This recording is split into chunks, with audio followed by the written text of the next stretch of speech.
Ports to the house. Okay, well, welcome everyone to this special online conversation hosted by Move into the Future and the Wize Move Society, the online community for the over 50 generation. So the Wize generation is growing rapidly. We're living longer, are healthy and active, and are better educated than ever. There are many reasons why this generation should play a significant role in the economy and in society, a lot longer than we expected to when we started our career. So we believe that the over 50 generation has a significant role to play in the creation of the future. We just need to tap into their knowledge, experience, and wisdom. And with these Tuesday live conversations, we aim to give you a glimpse of what is happening online on the Wize Move Society, share a bit about both the challenges and the opportunities that the 50+ generation is facing, as well as how the members of the Wize Move Society work together to create solutions and play an active role in the economy. So the Wize generation is very clear that we're not on our way out, we are part of the future. So for those who joined us on Zoom, we love you to contribute to the conversation. You know how it works. If you have joined us on Facebook, please share your feedback and questions in the comments. So my name is Ingun. I'm the founder of Move into the Future and the creator of the Wize Move Society. I'm here today with my co-host, Dr. Tatiana Rowson from the UK, and our guest chef, Marino Colombo from Italy. Very exciting that you're here, Marino. So after many years of a corporate life as a supply chain director, he decided to follow his passion and became a professional chef. So we love to hear his story and of course, dive into the topic, why and how to follow your passion. So before we dive into the topic, I would like to invite my co-host, Dr. Tatiana Rowson, to share a little bit more about her background, and then she will pass on the stage to Marino. Thank you, Ingun, and welcome back, Ingun. It's nice to see you here this week. So I'm Tatiana Rowson. I'm a psychologist. I'm an academic and a researcher as well. And my research focuses on midlife transitions and beyond.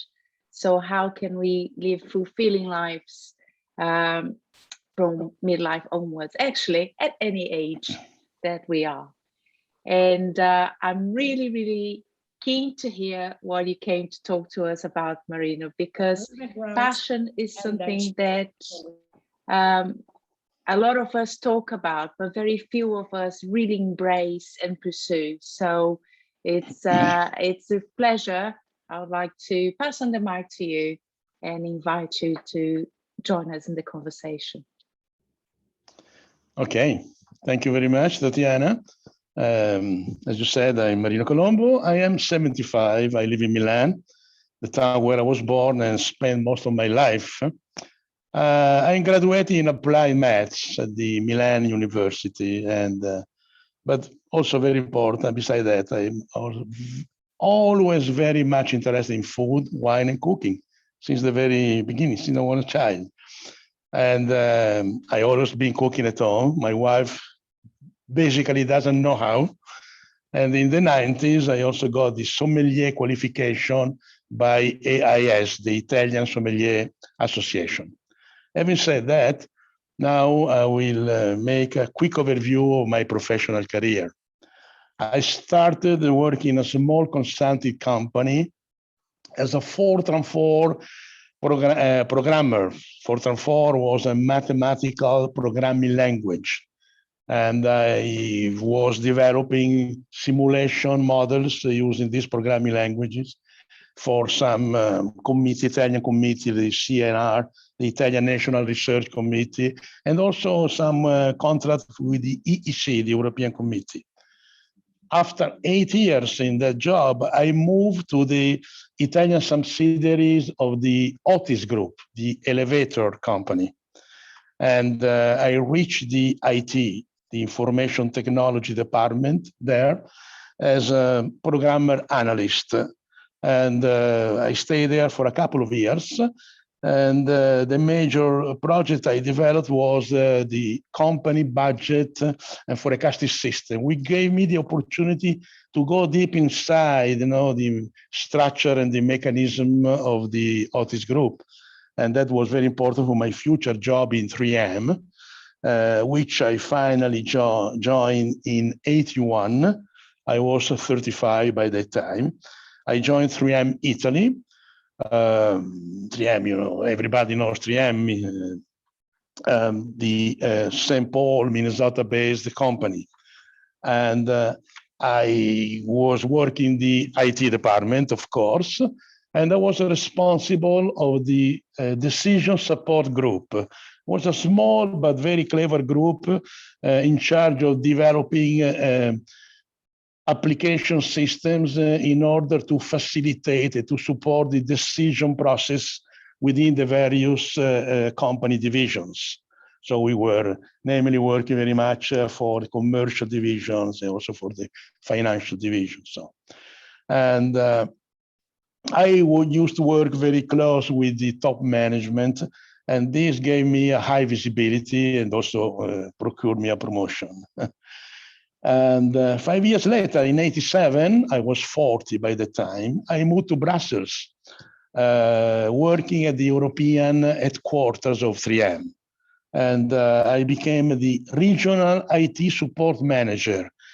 That means I was in charge of supporting the small, medium subsidiaries of 3M. And ranging from the 4 Nordic countries down to Spain, Portugal, Greece, Turkey, and all the countries in the middle. So traveling was a big part of my job, and I spent extensive traveling all over Europe and also to St. Paul in Minnesota, where 3M has the worldwide headquarters. In 92, I was back to 3M Italy because my foreign assignment was over. And then I moved into a new division. I moved into the logistics division, where I spent a couple of years with different local assignments. In 93, 3M adopted a new organization in Europe, moving from a focus of subsidiary organization to businesses organization. So they developed 20 EBC, European Business Center, and I became the supply chain manager of one of these EBC, the printing and publishing EBC. So again, back to an European assignment, though physically located in Milan.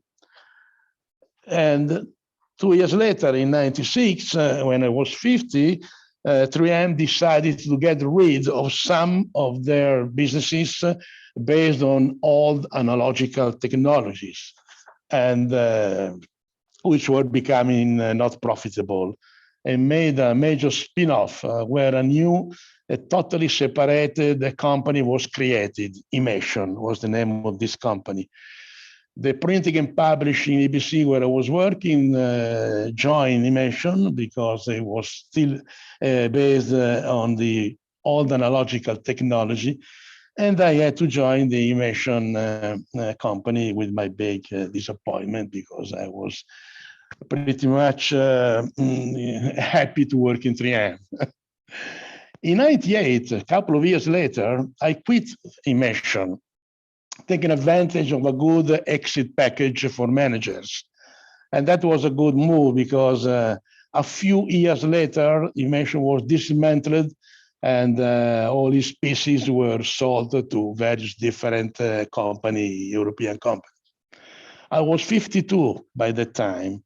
And also other European companies were undertaking major changes, and finding a high-level job was getting more and more difficult. So I made the important decision to change my career and my life, to make one of my best important hobby, cooking, to become a new job.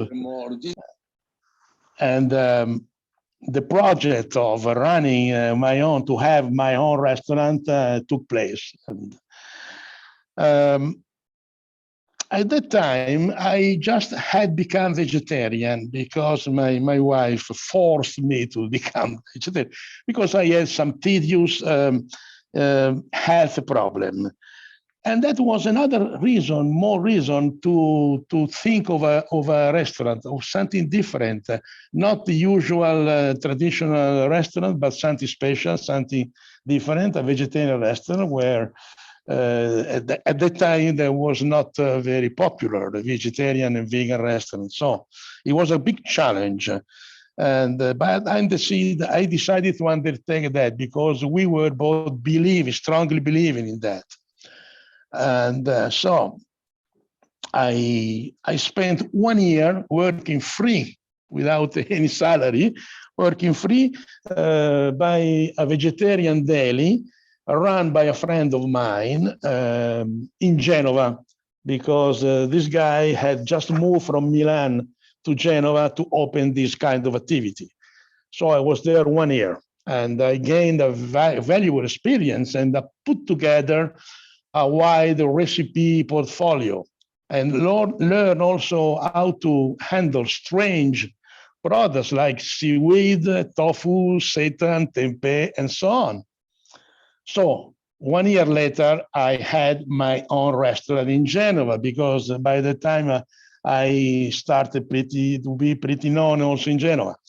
And initially with a couple of partners, and later on run also by myself and my wife, who had joined me because she retired by the time. So I was working in the kitchen. I was responsible for the kitchen. I was the chef, and my wife was attending and serving customers. Pretty soon, this restaurant was very well known in town and got also some popularity. Also due to the rich and selected wine list, due to my sommelier passion and interest. So we stayed there. We ran this restaurant for 8 years. And after that, we moved to Ibiza in Spain because a Genova customer of mine had moved to Ibiza and opened a traditional restaurant, but was very much interested in setting up a vegetarian restaurant also in Ibiza because he thought that it was a good opportunity. And so the project I thought that the project was very interesting. So I moved to Ibiza. But this vegetarian restaurant project never took off for a lot of reasons, practical reasons. So this guy offered me to go working as a cook in his traditional Italian restaurant in Ibiza, which was what I did. And 1 year later, I became the chef of his restaurant. So I went back, cooking and meat, fish, cheese, and so on. And I started also eating meat, fish, and so on, because I've always been fond of everything eatable, edible. And so I stopped being vegetarian, but I was feeling so well from the health point of view. And so I decided to extend my experience. So I stayed in Ibiza for 5 years. Then by the age of 65, more or less, I decided to go back to Italy and to stop working as a professional chef. And now I'm here, happily living in Milan, still working, still learning about food, about wine, cooking for myself, for my family, for my friends, for my relatives. That's my life so far. So. Well, it's your life so far. Well, you never know, and I just already told that's why you never know. But yeah. You have a wonderful account on Instagram, and I just love to follow all these fantastic meals that you cook there or that you present there, take pictures. Yeah. It's already great. What a story, what a story. And of course, I knew a lot of this story because you've been working with my husband in 3M and in Imagine. So I know you, and I know the stories from that time. Yeah. And what you see a lot is, you know, what you experience around that age of 50, 52, beginning 50, people losing their jobs, or, you know, or making a choice, you know, there's a different way. You see people make changes. Yeah. But already change is pretty scary. And I think especially at that time, you know, you're talking now, you know, so many years ago. So that that was pretty scary to do. This is not just a career change. This was a major change. Major change, career and life. Change, yes. And that is something that you don't see often happening, and especially, you know, so many years ago, because people were, if they lost their job, they were looking for something similar in a similar organization, because that is what they knew. But this was so different. This was so different. What was that thing that you decided, okay, I had a great career, I've been building this, and I'm you know, I'm visible, I do whatever I can do, but now I'm going to do something completely different. Yeah. Well, to be honest, at the beginning, for a couple of months or 3, I tried still to find a job, a similar job I had in a similar company.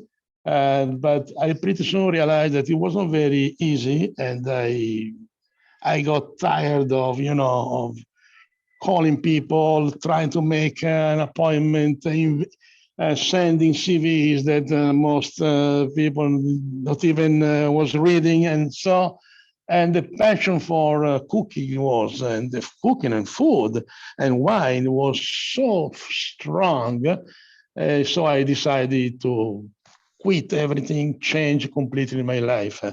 And I have to say that I was pretty much supported also from my wife, because that's very important to have the support from family. Well, our family is pretty small because we don't have, we never had children, but having the support of my wife was very, very good. And it was so important also for the fact that when a few years later retired, she decided to join me in Genoa, because up to that point in time, I was living and working in Genoa, and she was living and working in Milan. So meetings once a week, once every fortnight. So I decided to leave Milan and to join me in Genoa to give me a hand. And that was a very, very strong help, because there was something missing that in my restaurant, a female touch.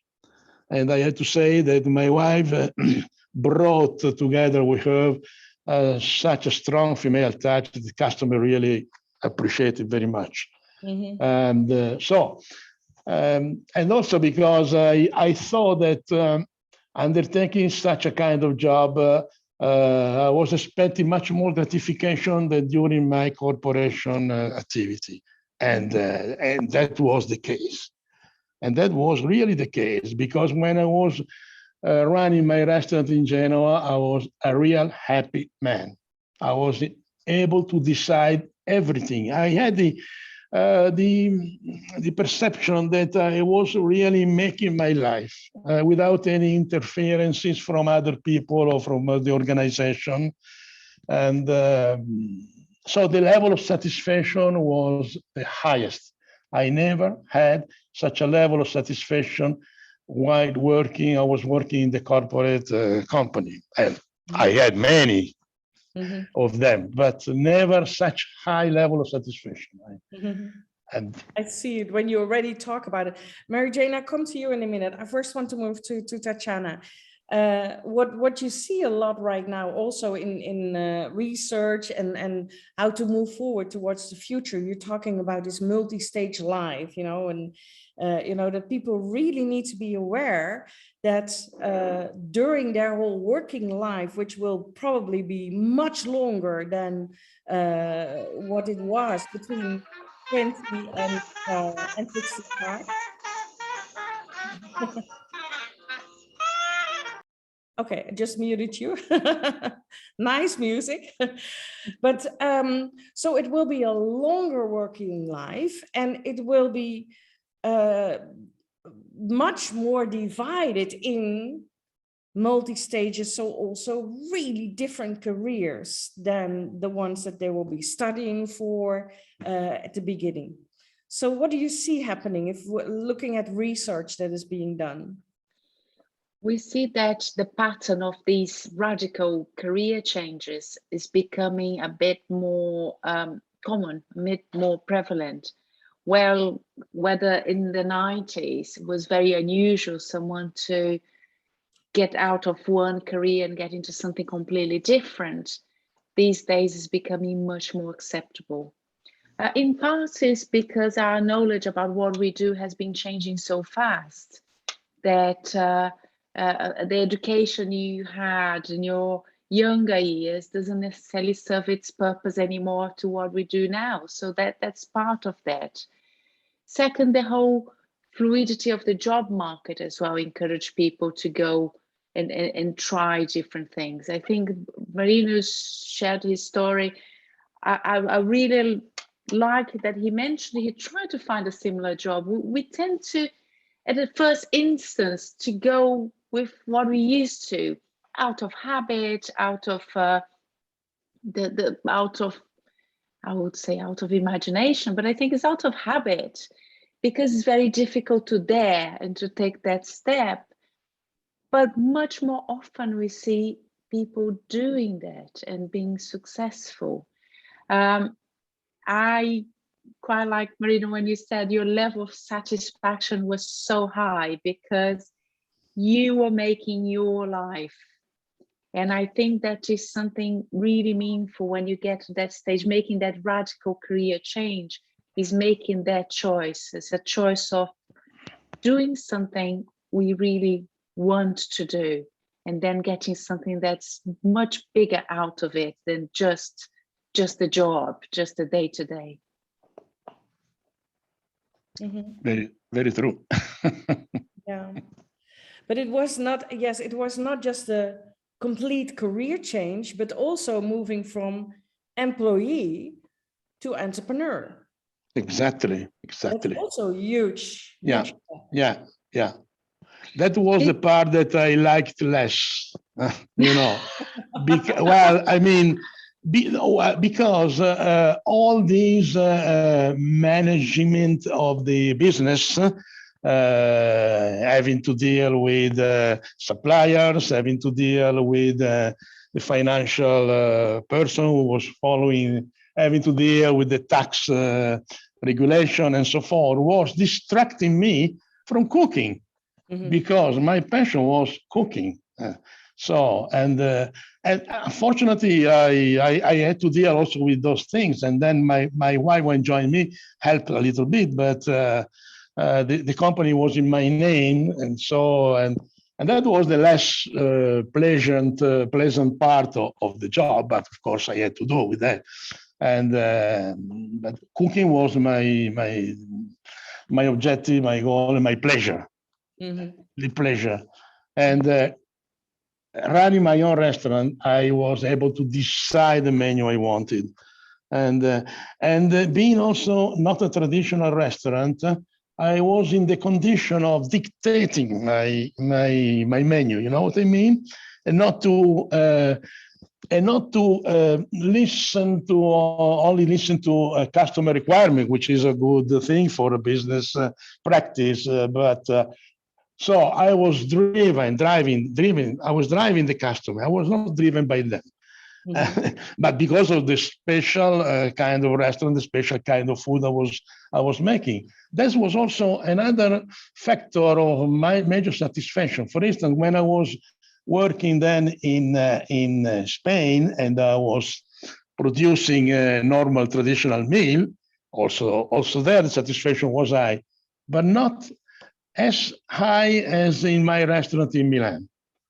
And but I enjoy that as well very much, because, but less. And but you know, Ibiza was also very beautiful. So particularly during the winter time where the restaurant was closed down, and so I had the opportunity to enjoy the island.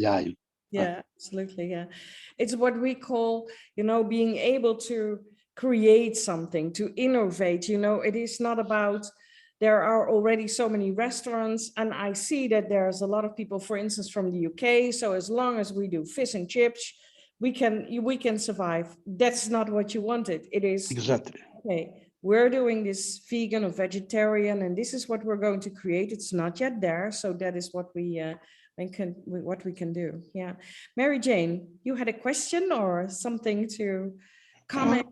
Yeah, I think I actually, both to Marino and to Tatiana, probably you can fill in as well. But personally, Marino, back and when you go back into your early 50s and you were making this decision for yourself, what life skills do you think that you had? What qualities did you have in you that helped you make that decision to become an entrepreneur? I mean, you actually took a year off without pay to learn a new skill, in a sense. It wasn't all new, but in terms of the vegetarian side of things. But yeah, what would you say were some of your life qualities? I think that the vegetarian aspect was very important. It was the real key that made me to make this move, because it was something different, something new, particularly at those times. Actually, my restaurant was more vegan than vegetarian. So the vegan part had a majority, or was a majority. And at that time, the vegan food, the vegetarian food was not, at least in Italy, as popular as it has become nowadays. And nowadays, a lot of people, you know, are following this kind of discipline. And so I think that was the big challenge. And because I did not have any cooking skill, professional cooking skill. So I felt that undertaking a kind of a traditional restaurant operation, I would have not yet enough prepared. And I was feeling that maybe I was a bit too old to undertake this kind of skill. But undertaking something new, something different, and I felt that I would have been able to do that. And so the passion for cooking and the strong belief at the time in vegan and vegetarian philosophy were real the two engines that made me to decide to do that, because I was realizing that it was a bit risky. It was a big challenge. And also from the economical point of view, I didn't know how long I could have survived, because, the leave package that I got from Immersion was pretty good to start the business and to survive for more than one year without being paid. So, but the big question mark was how long I will be able to survive in such a situation. So it was a big challenge. And without those two engines, as I called, I don't think I would have done that. So two things that pop up, two words in my mind is perseverance. And you really had that, but also would it be a skill, Tatiana? But the risk taking, the belief in yourself, the self-efficacy that I can try this and it just might work, kind of thing. Yeah. Tatiana, I don't know if you can add in as well, because I think this is what people need to know, that if they can do a self-assessment on themselves and sort of check in with what qualities are needed to make this kind of drastic change, other than, and I agree with you, Marina, the passion and yeah. It's true. Thank you, Mary Jane, for bringing that. I think there are definitely perseverance, but it's a very fine line between perseverance and being stubborn and insisting on something that doesn't work. So it takes a level of clarity to see what's working and it's not working, that kind of change, and definitely believing that you can actually do it, trusting your own ability becomes an important thing. I would add to that, because I think that's there's a very important thing that we can't forget, is the ability to run the business. Marino, you're being very honest and saying that the business side is like, for any passion we have that we pursue, we have that side that's the chore of it, that we have to do just to make the dream and the nice self-actualizing element to work for us. And I think this is the bit that people making a big career change cannot forget. It's not just the dream and the passion, there's always the hard work behind to make that happen. So for people that don't have the skills to run a business, or they are not numerate, or they can't read a financial or do the accounting for their own business, then these are the hard skills they need to seek to be able to set themselves and set up their own business at this stage. And if you can't do it, it becomes very difficult to be realistic and very difficult to take measured risk of where we're going. And I think that's a shame that we're not more often encouraged throughout our lives to learn about how to run a business, even if we don't run a business, because I think that's a life skill. At any stage, we might need to, and we should know how to do it, just how we do our maths, or read the labels and we know how much fat and salt content there's in our food. We should learn to understand the basics of running a business to get started. Yeah. Well, also in corporate environments, running a business unit is also a business. It is also partly entrepreneurship if you want to make that successful. There's another thing I want to lift out, and I'm going to you, Deborah, in a minute. That is that passion, because I do believe, and me as an entrepreneur, I'm very much into diving into it, and I make mistakes, I correct them, I get up, and I move towards the next phase. But there is that passion. You need to have this drive to really make that happen, and you see that in Marino's story of his life as well. There is this moment that passion takes over. That passion takes over and makes him do things that he never would have held possible when he was still in that corporate world, I think. How important is that passion? And then even more focused on this age group, because I do believe that people who do become older are becoming more aware that they are not doing the things that they would love to do, and that they really want to move more towards that passion.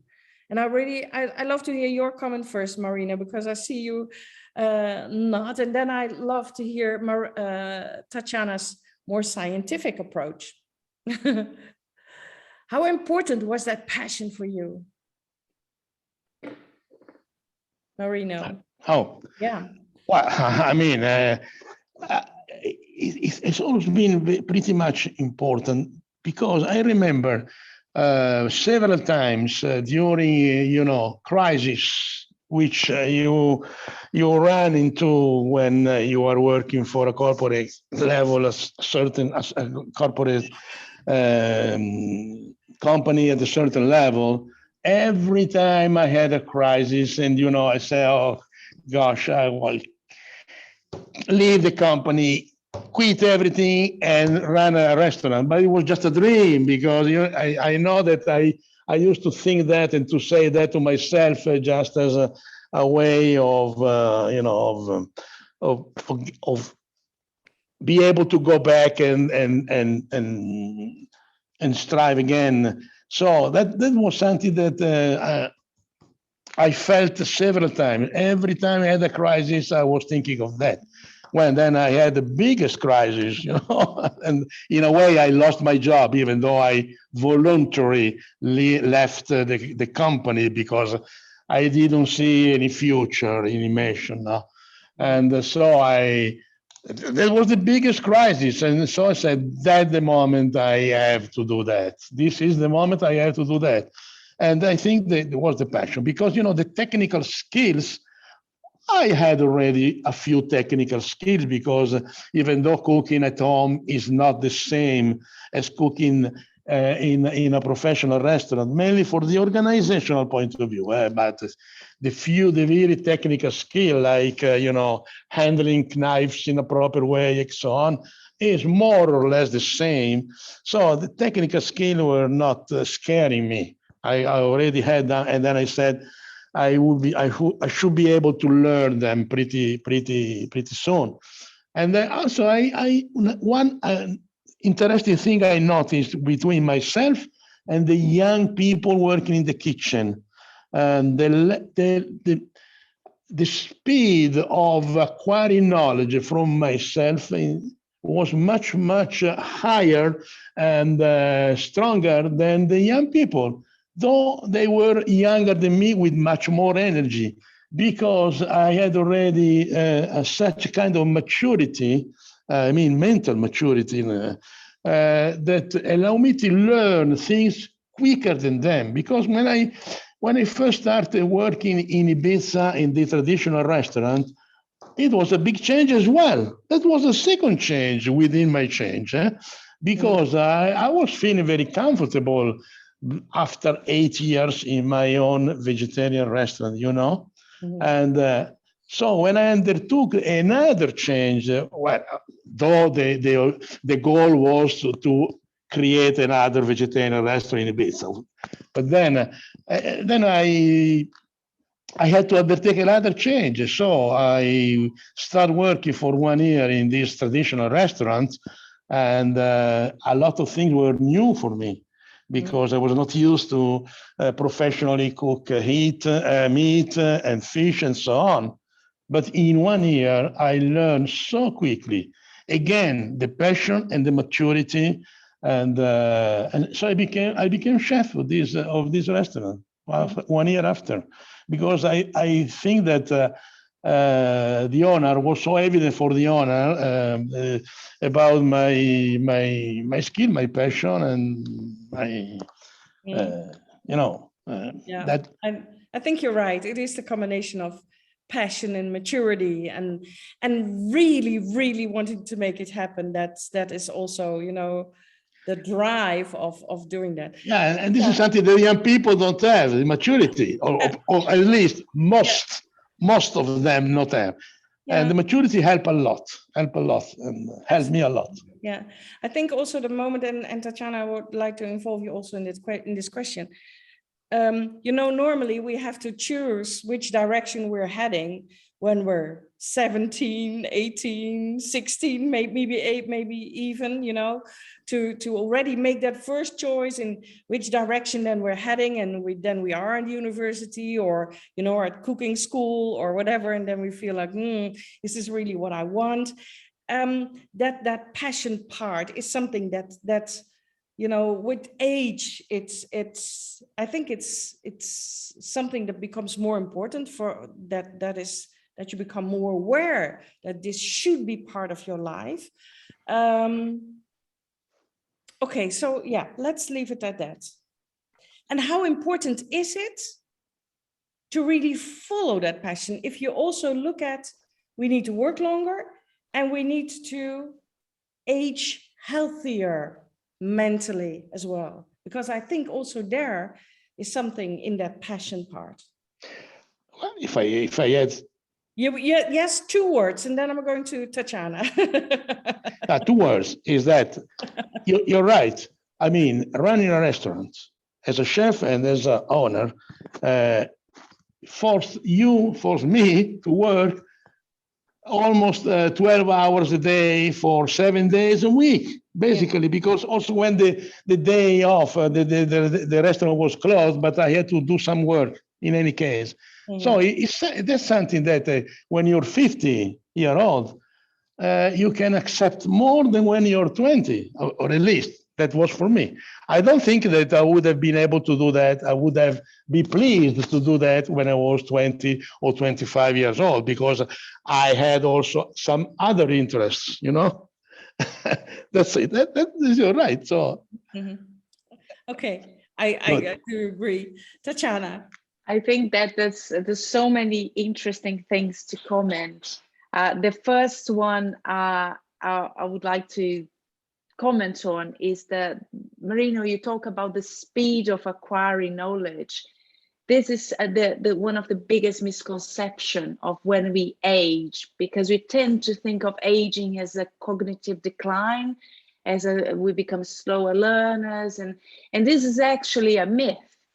We actually become better learners, and we build on our experiences. We have more frames to look at the world. We have more points of reference.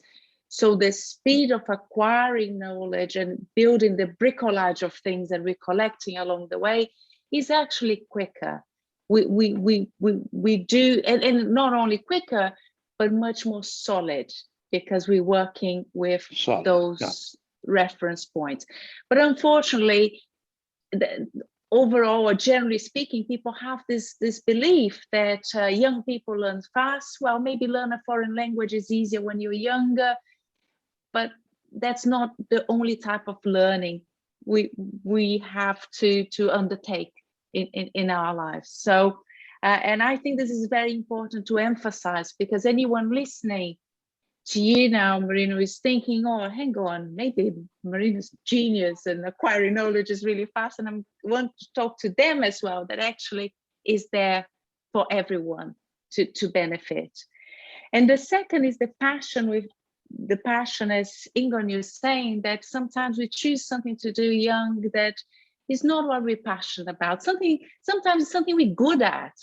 We might be good on something at school, and that lead us to do something that at the time seems right.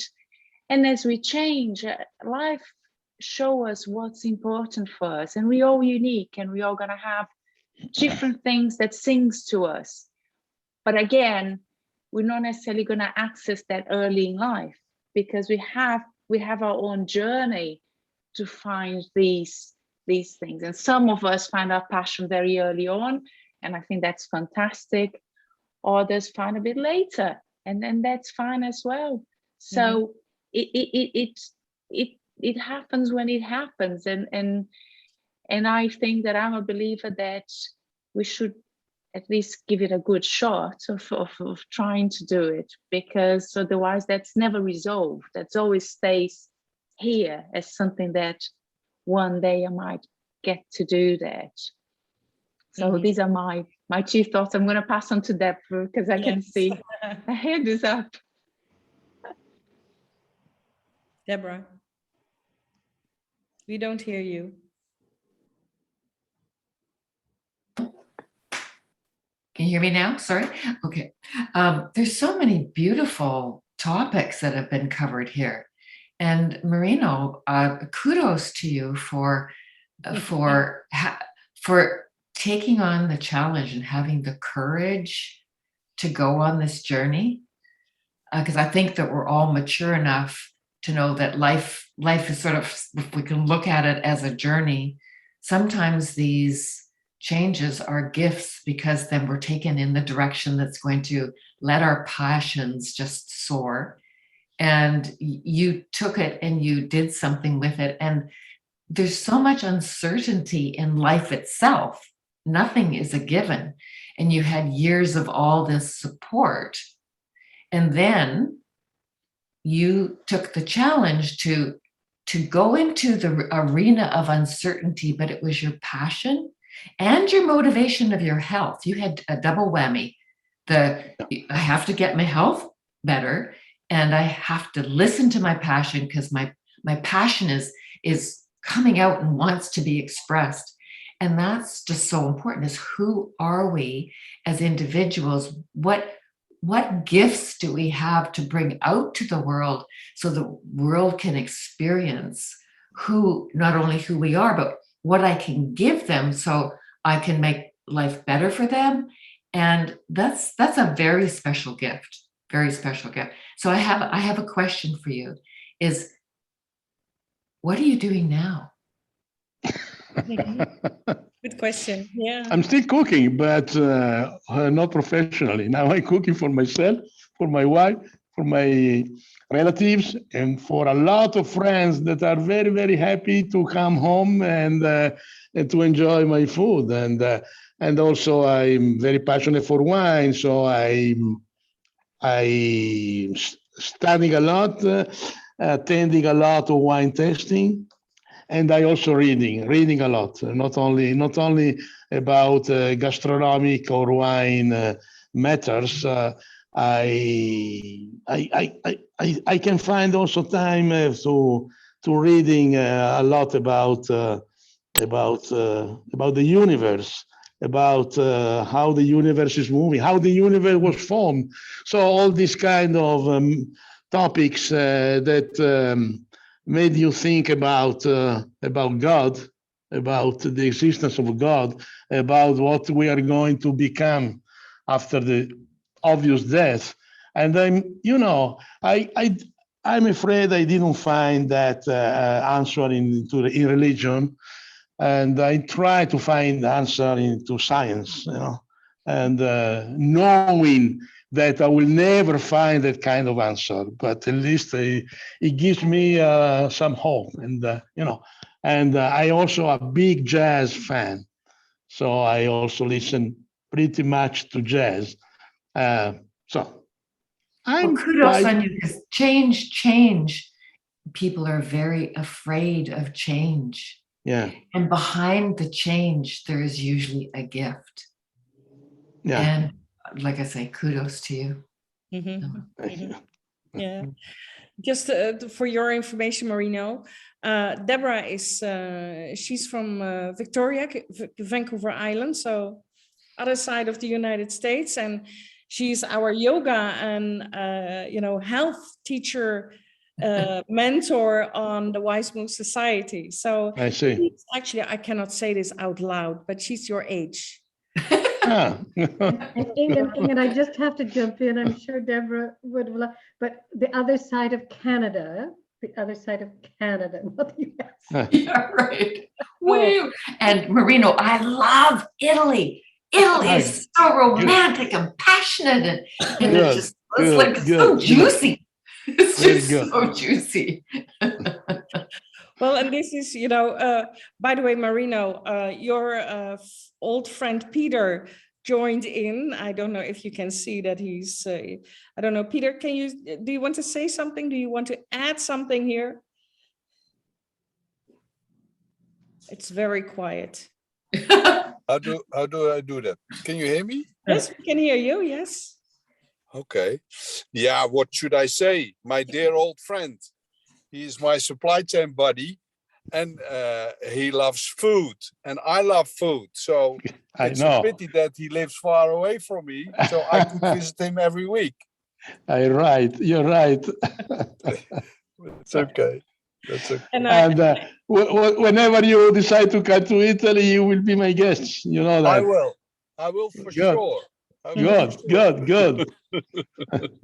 that was. Thank you. Yeah, thank you, Peter. It was really great that a couple of years ago we spent a short holiday on the Garda Lake, the Lake Garda, how do you call it? Yes, that area, northern Italy.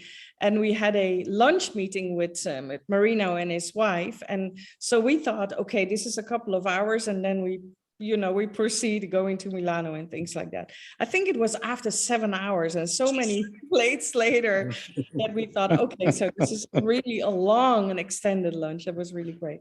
And the other thing I remember of you, that is what Deborah also touched in her question, is that I remember the stories of Peter, you know, going to Milano for 3M and having meals with you. And he said he loved food. He loves meat. He loves his glass of wine. He loves, I think it was even cigars that were there. Exactly. And when you made that step into vegan, everything was gone. Yeah. Yeah, it was really very drastic also. Yeah, it has to be drastic. Otherwise, I would have never undertake that. But, you know, I was feeling really so bad and healthy from the health point of view. And my wife was so, you know, pushing. And that at the end, I decided to try. And then, you know, in a way, it was another kind of challenge, because it was also an opportunity, or at least so I saw, to experiencing a new kind of food. And that was the part of the matter that attracted me. No? So and then I realized that the vegan food was not that bad if you can make it, if you can cook it in a proper way. Mm-hmm. And So okay. Tatiana, I just thought I heard another life skill, but curiosity is also one to add to our list of life skills. Yeah. And the other thing is also, I think so, and that is also something that you mentioned before we started, is lifelong learning. You know, you had to do a lot of learning on the way, you know, learning to be a chef, learning to be an entrepreneur, learning to be, you know, a vegan cook. Yeah. Learning. And I also hear you now. I want to learn about universe. I want to learn about, it doesn't stop. It's constantly keeps on going, and that is also one of the things that Mary Jane is very passionate about, is the neuroscience, neuroplasticity. If you just keep on challenging your mind and your brain, it also keeps your brain healthy, which is very important. Right. Mary Jane, can you? Nothing to add, Ingun, you've described it perfectly. Yeah, the whole basis for aging healthfully is lifelong learning. And and Tatiana mentioned it also earlier, that the brain, you know, there's nothing further from the truth that, you know, we can't learn as we age. The brain is really magnificent and will support us in that. So we just have to challenge it with new things, to curiosity, you know, to learn new things. Yeah. No, thank you, Marino, for sharing your story. Really great. Yes. Okay. So Tatiana, anything that we did not touch that you want to add or ask? Last couple of minutes. I think we touched on several areas, and I think that is, Marino, we are really grateful for you to come and share your story, because that allows us to pinpoint so many important things about making a career change at this stage, a radical career change, as the skills we listed, the curiosity, the self-belief, the perseverance, hard skills like learning to run a business, and the ability we have to learn that we should not forget we have, and just build on that, and trust our ability to develop at any age. So that's been fantastic. So I would say from my end, I would say thank you. Thank you for sharing with us. Thanks to you guys. It was a pleasure for me. I have a last question. Yeah. Okay, so there is someone out there now, beginning 50, coming from a corporate career, lost her or his job. What kind of advice can you give him, her? Well, I mean, it would sound like a pretty easy question, because if they have some interest, very, very strong, very, very important, and can be easily can be reached, reasonably reached, then you have follow them. Don't hesitate, just follow them, because it's a risk, it's a challenge, but then it can make your life much, much, much more satisfactory. So, Yeah. of course, this was my experience, and Yeah, it's a great way to close this fantastic live conversation. And the great thing is this is exactly what we are doing on the Wize Move Society. We bring people together, and you went through this whole journey. You did it together with your wife, of course.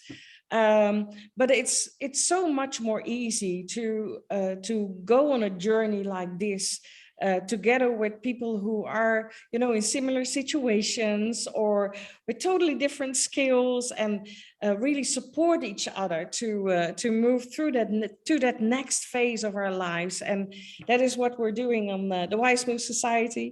The healthy aging we've heard talk about. There's this making friends, learning new skills. There's so many things. There's entrepreneurial part, so many things that we work on the Wize Move Society. So if you are on that verge of feeling like, yes, I really would love to make that to take that next step, and talk about it and do that with other people who are in a similar situation or who have experienced this, then please join us on the Wize Move Society, and we're going to create the future because we're part of that future and not on our way out. So thank you all very much for watching us, and we'll be here again next week, Tuesday, 5 o'clock European time. And not yet sure what the speaker is, but we'll announce it pretty soon. So thank you all very much. Thank you, Ingun, Yeah, thank you, for Marino. inviting Thank me. you. It was a pleasure. Thanks, Tatiana.